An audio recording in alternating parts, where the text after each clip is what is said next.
ดีครับคุณผู้ชมครับพี่พัทยานะครับขอบคุณที่ติดตามช่องพี่พัทยาชาแนลเป็นอย่างสูงนะครับคลิปนี้พี่พัทยาภูมิใจเสนอเมียวเมียวเมียวลูกแมวทั้ง5ที่ในพี่เลี้ยงไว้นะครับผมจะเอาความน่ารักมาฝากคุณผู้ชมครับอิริยาบถเขาช่วงนี้หลับไหลบางตัวละเมอตื่นขึ้นมาจะหิวหรือไม่หิวดีเนาะอุ๊ยเอาละตั้งลำแล้วก่อนนะงูเงี้ยนอนต่อเลยเดินผมมีนมแพะครับคุณผู้ชมครับนี่นะครับเดี๋ยวจะป้อนนมแพะโดยมีสลิงนี่นะครับเตรียมพร้อมนะครับอยู่ในออฟฟิศวันนี้กลับบ้านเร็วหน่อยไม่มืดนะครับแม่เขาผมปล่อยให้ไปออกไปยืดเส้นยืดสายข้างนอกนะครับคุณผู้ชมครับบางตัวยังขี้เศร้าอยู่เลยนี่ไงวิหนูนอนน่ะอย่ามากวนหนูเอานะครับถ้าหิวเราก็จะร้องเมี้ยวมาพร้อมกันนะครับคุณผู้ชมครับมาแล้วตัวนี้ฝึกเดินแล้วเดินมาหาผมแล้วเดินมาแล้วถ้าเดินมาจะจับป้อนนะป้อนนมนะมาแล้วครับดูฮะเอาละจะไปไหนดีเอาละเดินยังตุปัดตุเป๊ะเลยเรามาดูตัวอื่นที่นอนดูคุณนอนนะครับแมวหลับครับคุณผู้ชมครับหมดสภาพครับเอาละลืมตาแล้วเฮ้ยอย่ามากวนหนูจะนอนอย่ามากวนอันนี้แค่3ตัวนะฮะมีอยู่ในบ้านอีก2ตัวนะครับก็นอนนะครับนั่นนอนสีขาวอยู่นู่นเลยครับมีทั้งหมด5ตัวครับคุณผู้ชมครับ หลานสาวผมอยู่ต่างแดนเขาบอกว่าให้ผมถ่ายคลิปเยอะๆเขาชอบมากเลยลูกแมวน่ารักยังไงก็อย่าลืมฝากแชร์ต่อด้วยนะปูเป้คุณแจ็คนี่มาแล้วตุ้มเตี้ยมก็วันนี้วันที่14ก็แมวได้15 วันนะครับเขาก็คลอด28 กุมภาพันธ์นะครับวันนี้ผมไปธุระข้างนอกทั้งวันครับกลับมาแล้วก็นี่ไว้มีโอกาสเก็บภาพน่ารักมาฝากคุณผู้ชมนะครับ ไม่เชื่อก็อย่าลบหลู่นะครับคุณผู้ชมครับคลอดแมวมา5ตัวแมวมี4ขาแม่1415เต็มครับแต่ไม่ถูกครับเพราะเราไม่เล่นหวยนี่ตัวนี้ถูกใจฝากแชร์ด้วยนะครับให้ดังระเบิดเทิงไปเลยยังไม่ได้ตั้งชื่อเลยนะครับผมป้อนนมเขาทุกตัวแล้วนะครับโดยใช้นมแพะมาช่วยไม่งั้นก็จะดูดนมแม่เขาแบบโอ้โหเห็นเป็นรอยจ้ำที่นมแล้วสงสารมากเลยนะครับดูจากตัวนี้นี่มาอยู่ตรงผมเนี่ยนี่แม่หนูหิวแล้วจะมัวแต่ถ่ายคลิปอะไรหนูหิวเต็มที่เอากลับหัวกลับหางถอยหลังดูหางเขาคุณผู้ชมเห็นนะฮะแม่เขาหางก็จะเป็นอย่างนี้เลยนะครับเขาเรียกปลายขอไปเป็นอย่างนี้ลักษณะเนี้ยทุกตัวที่ผมสังเกตเหมือนแม่เขาหมดเลยนะครับดูตัวนี้หน่อยสิละเมอตื่นหรือยังอุ้ยเขางงเงี้ยอุ้ย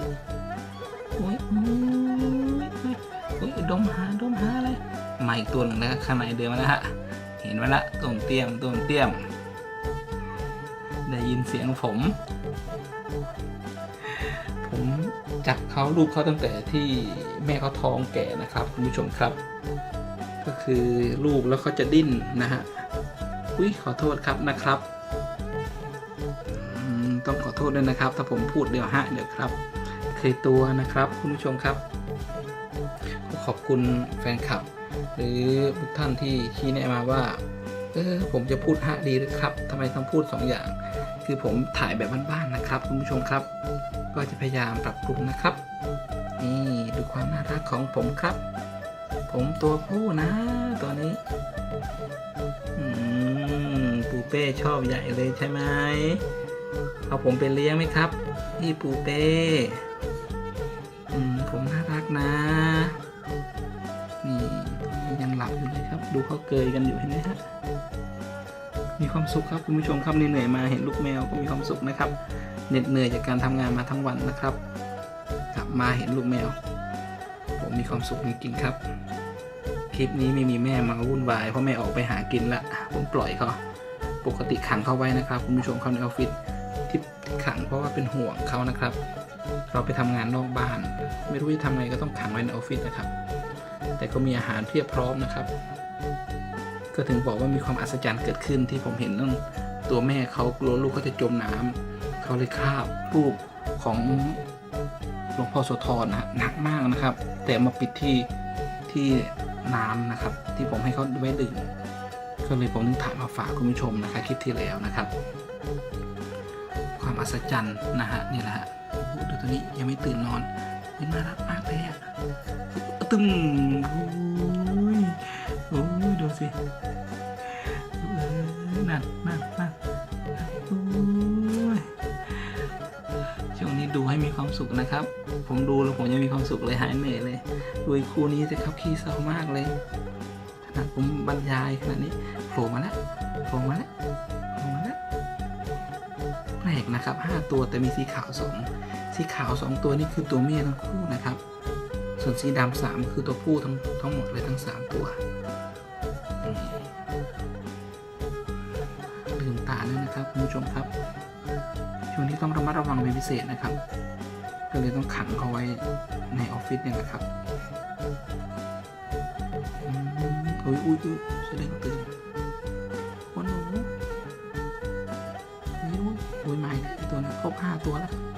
กำลังจะโผล่มาละอุ้ย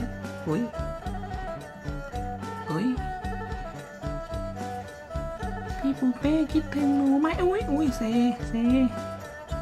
พี่ปูเป้เอาหนูไปอยู่ด้วยไหมพี่แจ๊คยิ้มใหญ่เลยพี่แจ๊คชอบผมขอพากนะครับให้ติดตลกนี่ไง2ตัวเนี่ยงอเงียบให้หมดเลยเขาอะยังซึมตัวนี้ยังซึมไอ้ตัวนี้ยังหลับไม่ตื่นหุยน่ารักจังหนกหูเสียงใครก็ไม่รู้หูหาวจมูกหนูดำปีเลย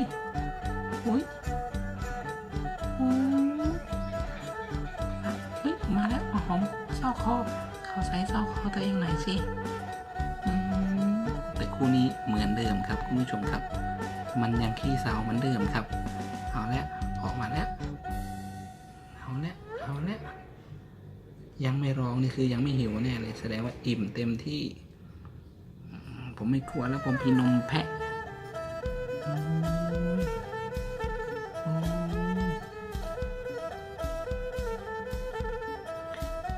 ดูตอนนี้เป็นไงบ้างมาแล้ว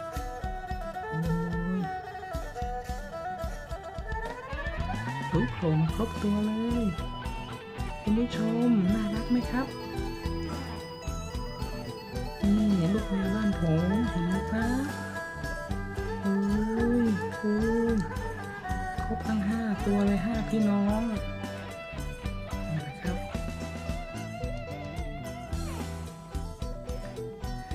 ตกใจแชร์ไปเยอะๆนะครับฝากด้วยนะครับฝากช่อง YouTube ของพ่อหนูด้วยนะที่พัทยา Channel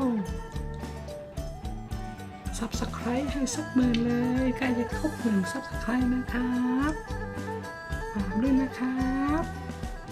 สงสารพ่อหนูนะพ่อพี่พัทยาคนเก่งแมวพูดได้ครับช อบดูหนังนะครับตอนเด็กๆผมนะครับคุณผู้ชมครับใฝ่ฝันว่าสักวันหนึ่งผมจะสามารถถ่ายทอดจินตนาการที่ผมรู้สึกได้ให้กับคุณผู้ชมได้เหมือนกับเราเป็นภูมิกับเล็กๆเนี่ยแหละครับนะครับพอโลกโซเชียลมันทันสมัยขึ้นมาผมได้มีโอกาสถ่ายคลิปวันนี้ผมถ่ายจากมือถือของผมเองนำเสนอคุณผู้ชมนะครับยังไงก็ถูกใจก็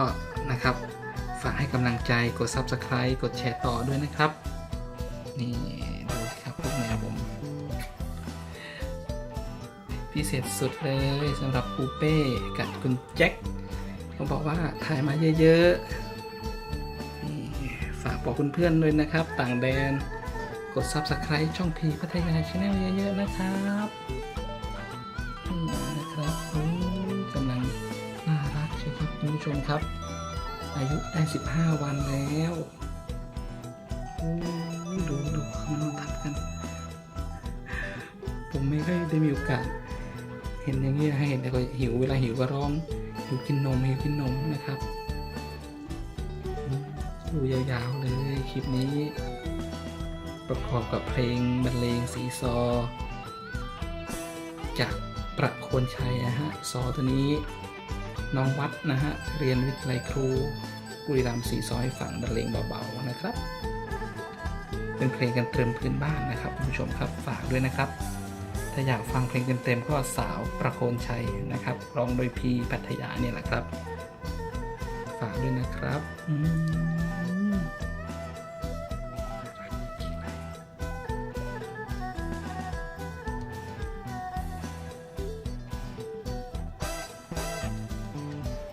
ยังไงซะนะครับคุณผู้ชมครับ